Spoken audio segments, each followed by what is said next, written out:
দেখেন এই পথটা কিন্তু দেখিয়ে দিয়ে গেছে সাকিব আল হাসান এবং আইপিএল এ ধরেন সাকিব যত সাকসেসফুল ছিল তারপরে নেক্সট সাকসেসফুল প্লেয়ার হচ্ছে মুস্তাফিজ এবং মুস্তাফিজ এই জায়গাটা এসছে উইথ হিজ পারফরমেন্স এবং আপনি দেখবেন যে গত 2 বছরে মুস্তাফিজের যে বোলিংয়ের যে ধার বিশেষ করে আমি বলবো যে তার মেন্টাল পার্টটা বোলিংয়ের তার রিদমটা অনেক ডেভেলপ করেছে এবং এই ধরনের ফর্ম্যাটে হিজ অ্যাট দি মোমেন্ট বাংলাদেশের আমি বলবো ইন্ডিসপেন্সিবল।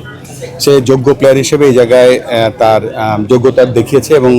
তার আপনারা জানেন যে আইপিএল হচ্ছে প্রত্যেক ফ্র্যাঞ্চাইজি থেকে সবথেকে বড় ক্রিকেট এবং পৃথিবীর সেরা ফ্র্যাঞ্চাইজিতে সব থেকে বড় প্লেয়ার হিসেবে ওয়ান অফ দ্য বাংলাদেশের বেস্ট ফাস্ট বোলার হিসেবে সেখানে সে কাজ সুযোগ পেয়েছে এবং ইনশাল্লাহ সে ভালো করবে। আমি জানি না কেন বিপিএলকে চ্যালেঞ্জ বলা হচ্ছে, এটা তো এটা 12তম আসর আমাদের এবং সব আসরেই কিছু ভালো কিছু খারাপ ছিল, তো সব অভিজ্ঞতা আমরা নিয়েছি। আমাদের হাতে সময় কম ছিল, তারপরে আমরা চেষ্টা করেছি এই বিপিএলটাকে যত সুন্দরভাবে সাজানো যায় এবং আমাদের মূল লক্ষ্য হচ্ছে ভালো ক্রিকেট উপহার দেওয়া, কেননা